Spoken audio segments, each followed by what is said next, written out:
السلام عليكم ورحمة الله وبركاته. الحمد لله رب العالمين والصلاة والسلام على أشرف الأنبياء محمد صلى الله عليه وسلم وعلى آله وصحابه ومن تبعهم بإحسان إلى يوم الدين. أما بعد kuzalishimwe wundi dukurira Allah subhanahu wa ta'ala amahoro n'imigisha n'ibisakare kwasozereje n'umwe n'abahanuzi ari we Nabi Mustafa Muhammad sallallahu alayhi wa sallama we nabi we n'abasangira ngende ndetse n'abandi bazakomeza kurikira iyo nzira kuzakomeza kuzageza ku munsi w'imperuka dusaba Allah subhanahu wa ta'ala ko twazaba turi muri abo ngabo Allahumma amina. Uyu munsi rero nanone tuje ku meza biganira ariko nanone tuje kuganira kuri idikapu umukino abayisilamu benshi basanzwe bazi ariko nanone ukaba utegurwa n'abayisilamu ndetse haba mu muryango w'Isilamu mu Rwanda ndetse n'abahagarariye imisigiti. Uyu munsi rero tukaba dufite ameza biganiro kuri iki gikombe kugira ngo tuze kukivugaho mu buryo bwimbitse ndetse bijyanye no kuba abayisilamu ndetse n'abandi bantu muri rusange bari bamenyereye ko irushanwa riba ariko rikaba gishyirwamo imbaraga cyane. Rero uyu munsi turaza kuganira ese inama nizihe, ibitekerezo nibe twatanga kugira ngo iri rushanwa rize kuba cyangwa se rizabe kandi rimeze neza cyane ko dufatiranye amatariki akiri hafi. Nangiye ikiganiro nabifurije ibihe byiza by'igisibo cy'ukwezi kwa Ramadan. Uyu munsi tugeze ku munsi ndumva ari uwa kane, umunsi nawo gushakamo ibyiza ndetse no gushakamo impuhwe za Allah subhanahu wa ta'ala. Rero nanone uyu munsi reka tutangire gutya, ni ngiye Hussein ukuri mugiye kubana muri iki kiganiro, ariko iki kiganiro kikaba kigiye gutegurwa ku bufatanye n'abantu batangiye batubwira cyangwa se ku bufatanye n'abakunzi ba Hussein ukuri abakurikirana ibiganiro dukora kuri channel yacu ndetse n'izindi mbuga tugiye dukoresha zigiye zitandukanye. Rero abantu bagiye batwandikira batubwira ngo ese buriya umukino wa idikapu ko tubona ubundi ugirwamo uruhare nabande, ese uterwa inkunga nabande, ese ubundi uba bigendeye kuki, ese imisigiti yose kugira ngo cyangwa se abantu baturiye imisigiti cyangwa se abantu basengera ku misigiti kitandukanye bakwisanga muri iki gikorwa cya idikapu gute, cyane yuko usanga hari bamwe kigeraho abandi ntikibagireho. Uyu munsi rero turaza gutanga inama ndetse n'uburyo byagenda neza iki gikombe cya idikapu kikazaba kandi kikagirwamo uruhare n'umuryango w'Abayisilamu mu Rwanda. Mbaye ikaze rero hano kuri Hussein w'ukuri, hanyuma tubashishikariza kujya muri ibi biganiro byacu ndetse mukaduha inkunga, mukora subscribe, mukora share n'ibindi bigiye bitandukanye umuntu ashobora kuba yateza imbere uwundi. Rero uyu munsi reka dutangire ikiganiro cyacu gutya tukihere ahangaha. Ese idikapu ni igikombe gitegurwa nabande, ese kikirwamo uruhare nabande, ese ubundi gisanzwe kiriho cyangwa se kirakinwa? Uyu munsi rero reka tubivugeho, hanyuma ngewe nakusanyije ibitekerezo by'abantu ndetse n'amakuru ngenda numva impande n'impande nubakiraho kugira ngo ikiganiro kize kugenda neza kandi kize kuba mu mutuzo. Rero mbahaye ikaze nanone kuri ino channel yacu, channel yanyu. Ibikorwa byose bizabinyura ahangaha nta bandi bigenewe uretse abayisilamu, uretse yuko n'ibindi byose twashyiraho bitareba mu Islam ariko nanone bifite inyungu muri sosiyete nyarwanda ndetse n'ahandi hose ku isi muri rusange. Reka dutangire ikiganiro cyacu rero tuvuga ngo ese idikapu ni igikombe gitegurwa nande? Igikombe gitegurwa n'abayisilamu muri rusange. Igikombe kikaba cyarahozeho no kuva kera. Urabizi ko abantu batangiye kuba bareba imipira itegurwa n'umuryango mu Rwanda cyangwa se n'abayisilamu mu karere, n'abayisilamu mu ntara ahantu bibereye, n'abayisilamu ndetse mu mirenge ahantu bibereye, bajyaga bashyira irushanwa irayidi yaba yabaye hanyuma bakahurira ahantu bagakina irushanwa ryitwaga idikapu cyangwa se ryitwa idikapu. Na n'ubu ngubu hakaba harahuzwaga imisigiti imwe n'imwe hanyuma ikazivanguramo imisigiti izagira cyangwa se izakina iki gikombe cya idikapu. Idikapu rero ni igikombe kiba ku layidi cyangwa se gitegurwa mbere y'ilayidi ariko kigakinwa ku layidi harebwa ikipe yitwaye neza kurusha iyindi igahabwa ibihembo. Rero uyu munsi niyo mpamvu twatumwe n'abakunzi ba channel yacu, channel Hussein w'ukuri, ndetse bakaba baranaduhaye inyunganizi ku buryo bwimbitse bwo kuba twavuga muri iki kiganiro mu buryo busobanutse kandi buri bwaze kutagira abo bihungabanya.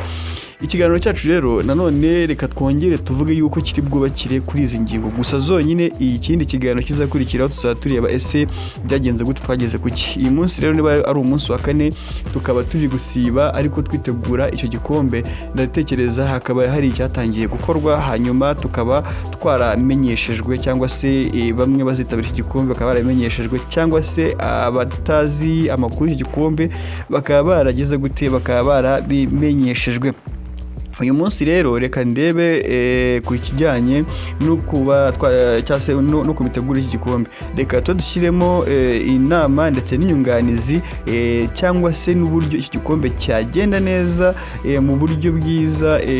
Izo nama cyangwa se icyo gitekerezo twaratanze turi kubona cyazagenderwaho mu gihe byaba bigeze kubo bishinzwe.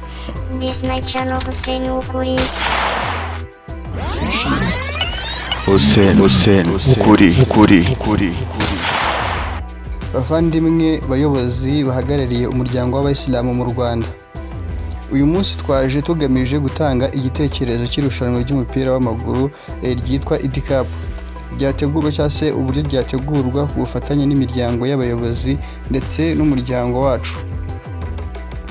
Intego cyangwa se intego y'irushanwa twumva ko byanga bikunda ari guhuza urubyiruko rw'abayisilamu mu bumwe ndetse n'urukundo, kurwanya ibiyobyabwenge n'imico mibi mu rubyiruko, guteza imbere impano z'abana cyangwa se n'urubyiruko, guteza imbere isura nziza ndetse n'umuryango w'abayisilamu mu Rwanda. Tukumva ko rero ko irushanwa ryaba ritegurwa cyangwa se icyashingirwaho hashingirwa ku miterere cyangwa se ishinzwe gutegura irushanwa. Abashinzwe gutegura irushanwa buri karere cyangwa umusigiti ugatanga ekipe, amategeko asobanutse kandi yubahiriza amahame ya Islam.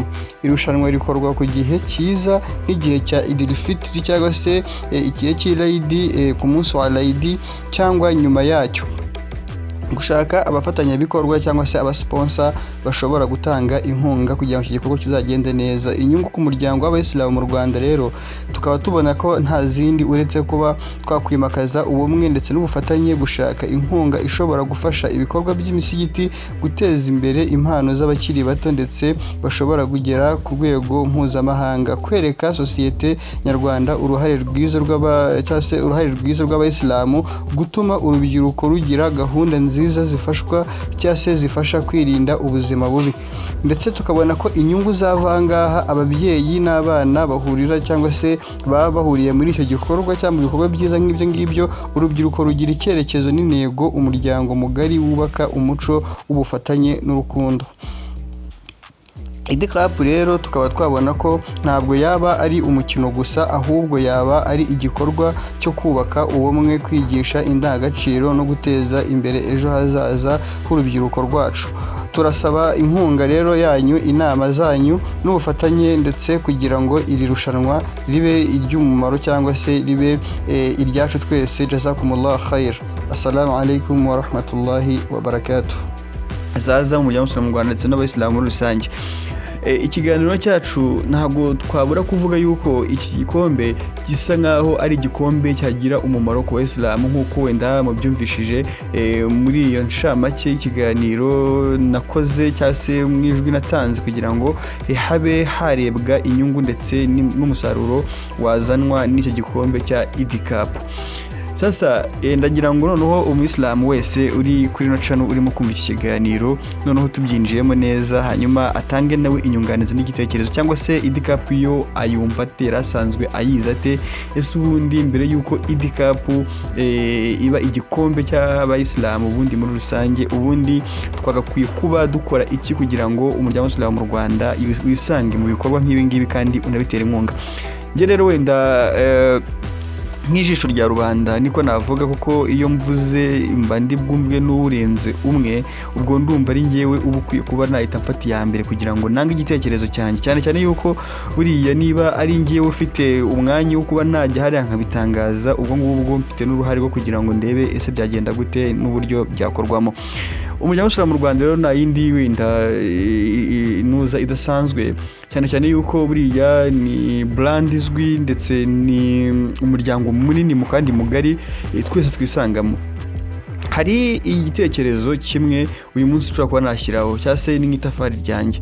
Hari uburyo ki duhabwa gahunda n'umuryango w'Abasilamu mu Rwanda, aho tuzasengera Eid ku munsi wa nyuma. Akenshi bisanzwe ari mu kibuga, cyangwa se dukunda kuba twahurira muri stade iriya yahoze ari regional, ariko ndumva ari Kigali Play Stadium.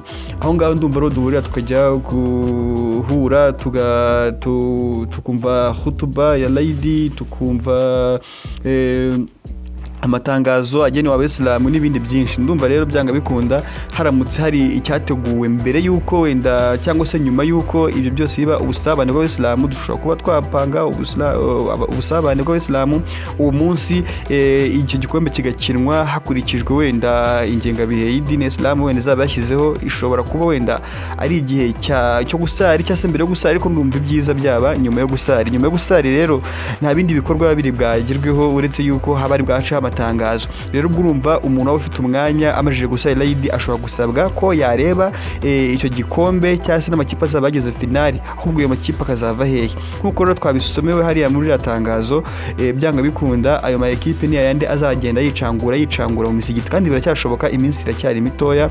Hanyuma nyuma yaho wenda yuko hutuba ivamo, hanyuma hakabaho ko hatangazwa yuko hari bwabe finali y'igikombe cya Eid Cup. Hanyuma icyo gikombe byanga bikunda hazaba harimo abasponsa, ntabwo babura, ni brand, nabivuze ko ari brand ikomeye. Ibi byose rero bikazaba inyungu z'abayisilamu twazibonye haruguru. Twabonye inyungu ubuyisilamu cyangwa se n'abayisilamu muri rusange bahura nazo muri icyo gikombe.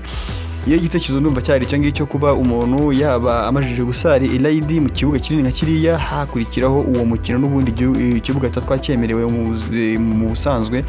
Hanyuma icyo gihe rero tugafata umwanya tukaba twakwirebera irushanwa riri gukinwa imbere yacu n'amaso yacu, ndetse tukareba n'ikipe itwara icyo gikombe ikaba yahabwa n'ibihembo bishimishije. Ariko nanone ubwo umusponsa mukuru yaba ari umuryango w'Isilamu mu Rwanda, ndumva yaba ari RMC, Rwanda Muslim Community. Hanyuma rero ibi ngibi iyo turi kubiganira nta bindi nyine itafari rya rindi, tubirebe ko twakomeza gusigasira ubuyisilamu bwacu, ndetse tukareba ko hari iterambere n'ibindi twagenda tugeraho, cyane cyane ko bavuze idini y'Isilamu nyine ni idini kandi igomba kugira ibikorwa, haba muri football ndetse no muri basketball n'ibindi bikorwa byinshi bigiye bitandukanye abayisilamu nabo bakisangamo, mu rwego rwo gufasha igihugu kubaho neza, umuturage ukwiriye igihugu cy'u Rwanda. Sasa rero ubwo ngubwo ikiganiro cyanjye ntabwo cyari kirekire, nubwo wenda dufashe iminota myinshi, ahubwo ndagira ngo hari ibikorwa byinshi umuryango w'Isilamu mu Rwanda urimo gutegura abayisilamu n'ibindi byinshi, ariko ndumvise igikorwa cyabo cya mbere mu bikorwa byaba ari ingenzi. Ubwo buri muntu wese araza kujya muri comment ndetse ajyemo yandike nawe uko abyumva n'igitekerezo nawe yatanga, cyane cyane ko njyewe ubwo ni njyewe, ariko wenda n'abandi nabo nibo ushobora kuza ukavuga ati bimeze gutya, bimeze bitya, hanyuma twese tukabyubakiraho kugira ngo ibikorwa byacu tujye tubyisangamo nta uhejwe. Rero ntago nari kuba ndi bwarenze aya magambo mvuze byanga bikunda, kuko hari umwanya w'abantu umuntu aba afashe utari mutoya, ariko message iba yasobanutse. Sasa message rero itambutse, twebere mikoro tuzirekura, hanyuma tugakomeza ibindi byacu nk'uko bisanzwe. Rero reka mbabwire yuko gukurikira channel zacu cyangwa se gukurikira ibiganiro bica ku macano agiye atandukanye akurikirana iby'idini ni iby'agaciro kandi ni byiza, bituma umuyisilamu amenya amakuru, kandi amakuru meza atari yayandi arimo ibihuha, aca intege ndetse n'ibindi byinshi. Rero reka nsoreze ahangaha, ni Hussein w'ukuri. Assalamu alaikum wa rahmatullahi wa barakatuh. This my channel Hussein w'ukuri. Hussein ukuri.